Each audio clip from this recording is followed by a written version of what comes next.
Good evening from Belmont University in Nashville, Tennessee.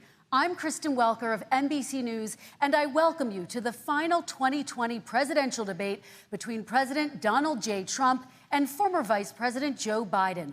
Tonight's debate is sponsored by the Commission on Presidential Debates. It is conducted under health and safety protocols designed by the Commission's health security advisor. The audience here in the hall has promised to remain silent. No cheers, boos, or other interruptions, except right now, as we welcome to the stage former Vice President Joe Biden and President Donald J. Trump.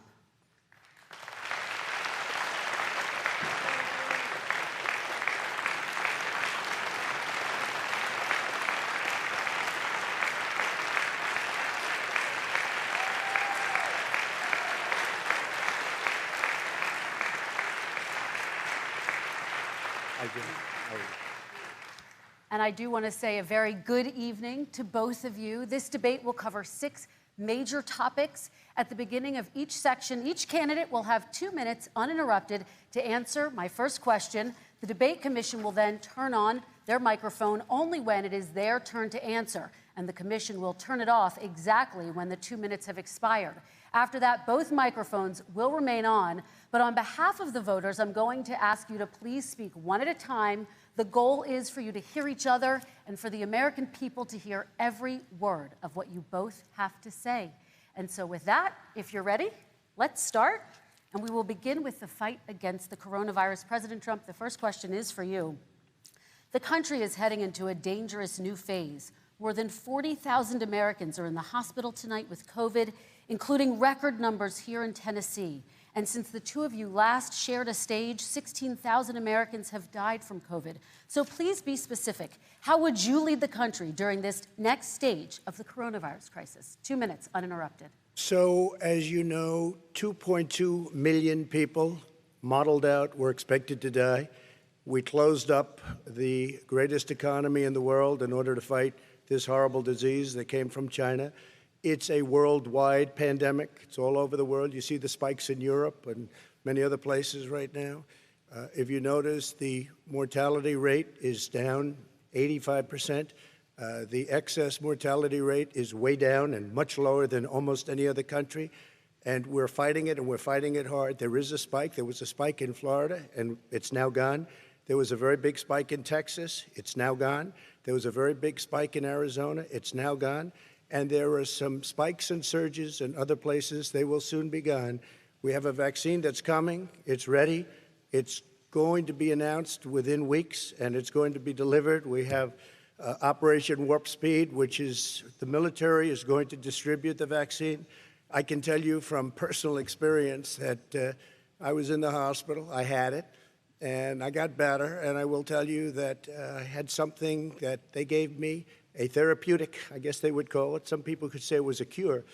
But I was in for a short period of time, and I got better very fast, or I wouldn't be here tonight. And now they say I'm immune. Whether it's 4 months or a lifetime, nobody's been able to say that, but I'm immune. More and more people are getting better. We have a problem that's a worldwide problem. This is a worldwide problem. But I've been congratulated by the heads of many countries on what we've been able to do. If you take a look at what we've done in terms of goggles and masks and gowns and everything else, and in particular ventilators, we're now making ventilators all over the world, thousands and thousands a month, distributing them all over the world. It will go away, and as I say, we're rounding the turn, we're rounding the corner. It's going away.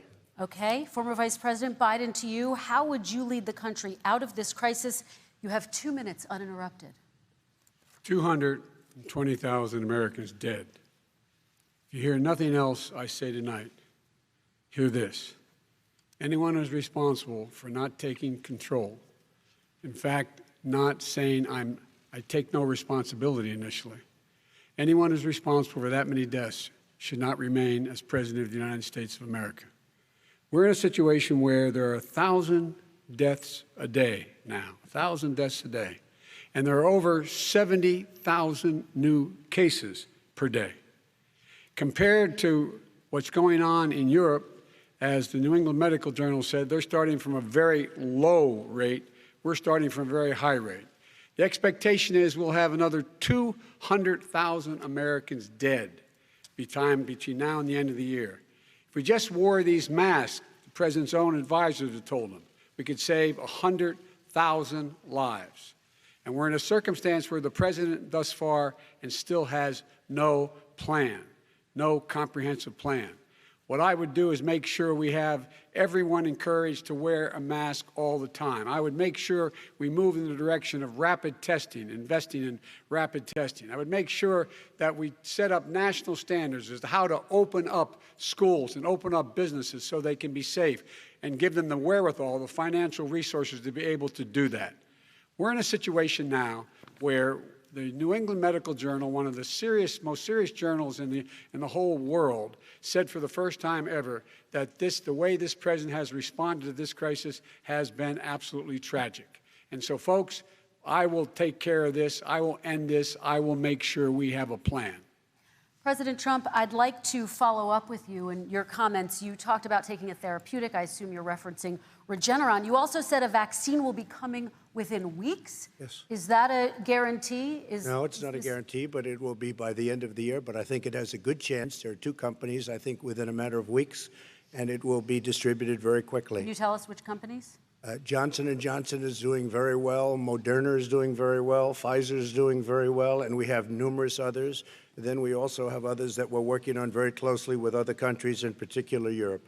Let me follow up with you, and because this is new information, you have said a vaccine is coming soon, within weeks now. Your own officials say it could take well into 2021 at the earliest for enough Americans to get vaccinated. And even then, they say the country will be wearing masks and distancing into 2022. Is your timeline realistic? No, I think my timeline is going to be more accurate. I don't know that they're counting on the military the way I do, but we have our generals lined up, one in particular that's the head of logistics. And this is a very easy distribution for him. He's ready to go as soon as we have the vaccine. And we expect to have 100 million vials. As soon as we have the vaccine, he's ready to go. Vice President Biden, your reaction, and just 40% of Americans say they would definitely agree to take a coronavirus vaccine if it was approved by the government. What steps would you take to give Americans confidence in a vaccine if it were approved? Make sure it's totally transparent. Have the scientists of the world see it, know it, look at it, go through all the process.